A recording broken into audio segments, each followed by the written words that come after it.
Angel was working peacefully when suddenly one of their customers called her in the middle of her work just to start teasing her. Ano ba pong order, sir?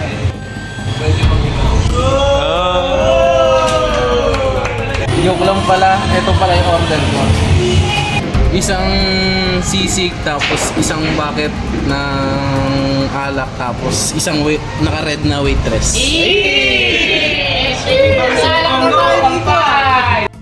They continuously teased her while she was serving them until she finished serving them.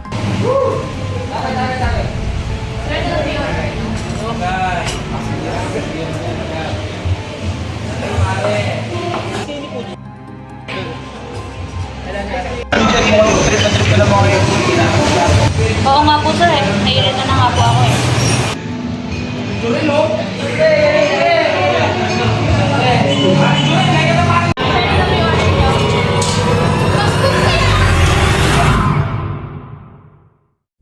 Angel suddenly left the restaurant with anger and fear that she might be in danger. Pare, sundan natin. Sundan ko talaga yun. Tara pare, hindi pa nakakalayo. Saan ka ba pare? Dito ko na ako doon.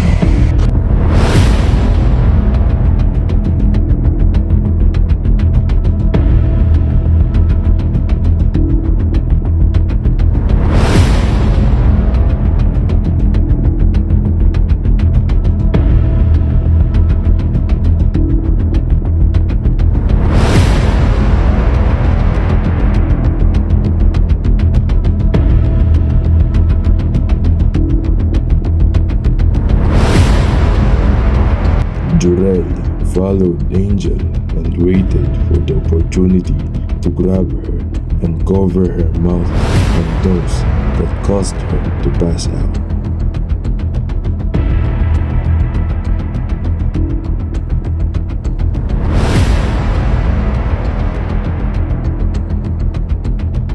Angel came back from being unconscious and tried to escape, but Jurel choked her and covered her mouth and nose that caused her death.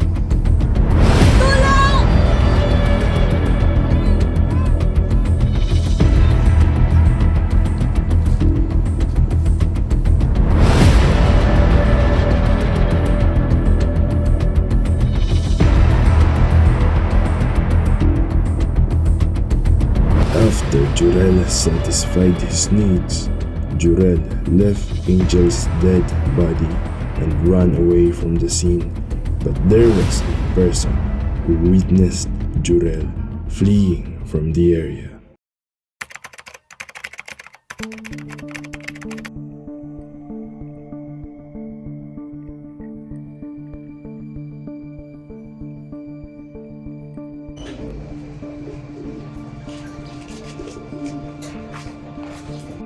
Hala, saan na kaya yung bata na yun?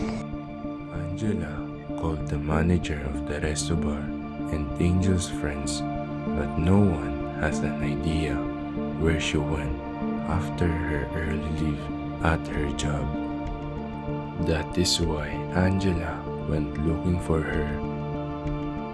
Sir, alam mo ba? May natagpuan daw bangkay na babae.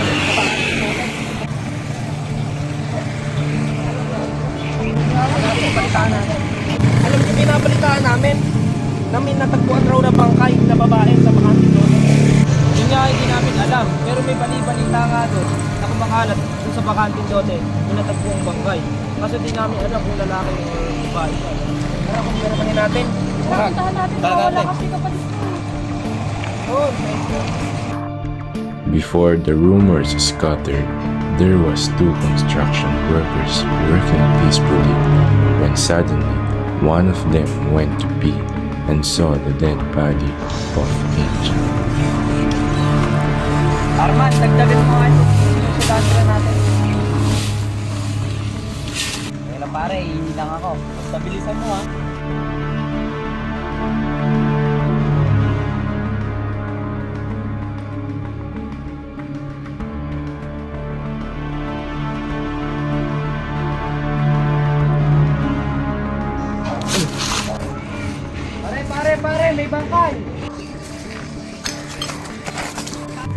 Pare, may patay doon. Tara, tignan natin. Ano kaya nangyari dyan? Itawag na natin ang pulis. The two construction workers immediately called for help.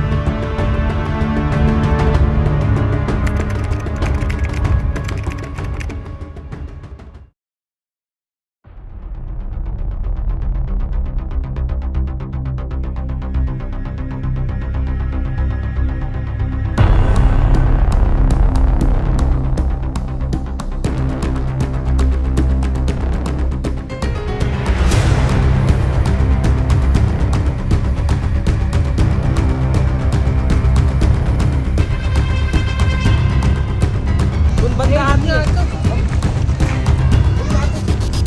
Si Angel nga, Angel!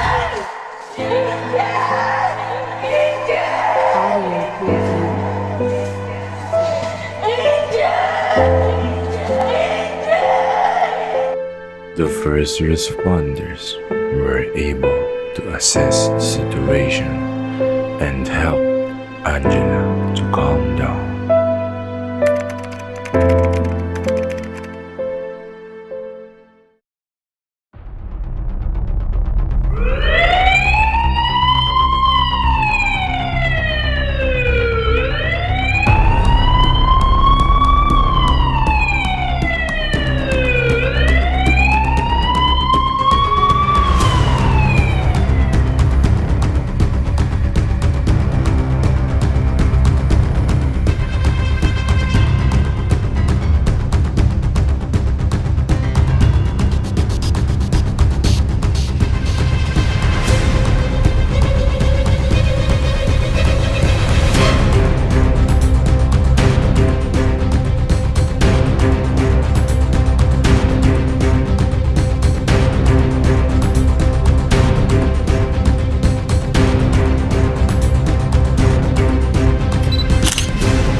Meron lang po akong i-report sa inyo about sa nangyaring incident.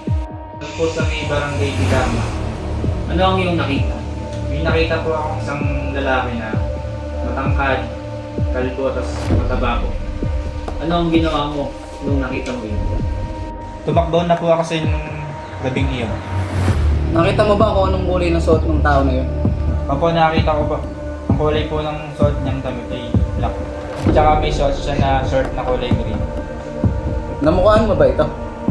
Nakita ko po yung itsura ng suspect. Ang itsura po ng nakita ko ay matangkad na lalaki. Malaki yung katawan at mataba. At medyo kalbo. Tapos makapal po ang iyo. Ganito ba ang itsurang sinasabi mo? Opo, yan po yung nakita ko nung araw ng gabing iyon. Maraming salamat sa ibinahagi mong mga impormasyon. Malaking tulong ito.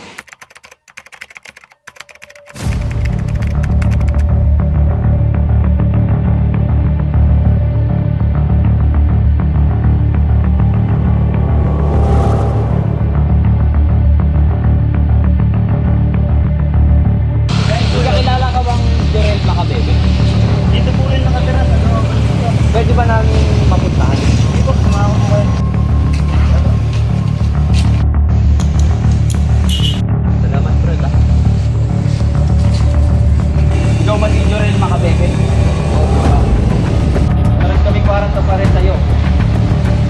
Bakit po anong ginawa ko? Ikaw ay naaresto sa salang panggagahasa at pagpatay. Ikaw ay may karapatang manahimik ang magsawalang ito. Ano man ang iyong sabihin ay maaaring gamitin pabor o laban sa iyo sa anumang gusto. Ikaw ay meron din karapatang kukuha ng tagapagtanggol na iyong pinili. At kung wala ka namang kakayahan, ito ay pagkakaloob sa iyo ng pamahalaan. Naiintindihan mo ba? Ito. Opo.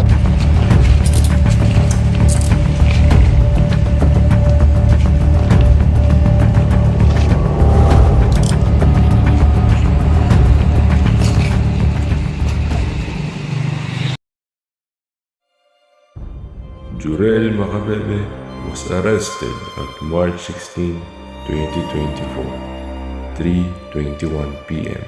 at Barangay de Carma, Cabanatuan City, Nueva Ecija.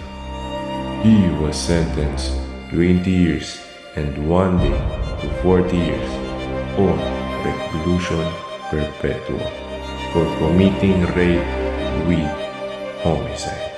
Angel Desama was only 19 years of age when Jurel Macabebe committed the crime to her.